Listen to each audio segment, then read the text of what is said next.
Welcome to our channel. Today we how to backup with Font Awesome Kit's usage data for UI projects, complete guide step by step clearly. To begin, open your web browser and navigate to the Font Awesome website. Log in to your Font Awesome account. Once logged in, access the Kits section from your dashboard. Choose the kit you wish to backup. Click on the settings icon for that specific kit. In the kit settings, locate the usage data option. Enable usage data collection if it is not already activated. Review the data collection settings to ensure they meet your requirements. Scroll down to the Save button and click it to confirm your settings. Next, navigate back to the dashboard and select the Analytics tab. Here you can view detailed usage data related to your kit. To back up this data, click on the Export option within the Analytics section.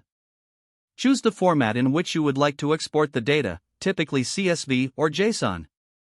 Confirm your choice, and the file will begin downloading. Once the file is downloaded, locate it in your Downloads folder. Open the file with your preferred spreadsheet or text editor to review the contents. This exported data will serve as your backup for the kit's usage data. You can now save this file in a secure location for future reference. Consider regularly backing up your usage data to keep track of your UI projects effectively. If the page does not load, refresh the browser or try again in a private or incognito window. Make sure you are using the correct email address, then retype it carefully to avoid small typos. If your password is not accepted, use the reset option and create a new strong password you can remember.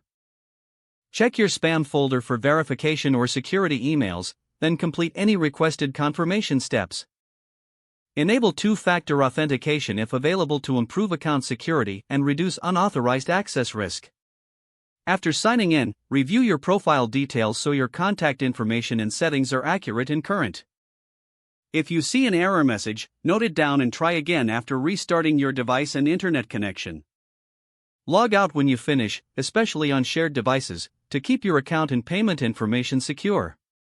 If the page does not load, refresh the browser or try again in a private or incognito window. Don't forget to like this video and subscribe to our channel for more step-by-step tech guides.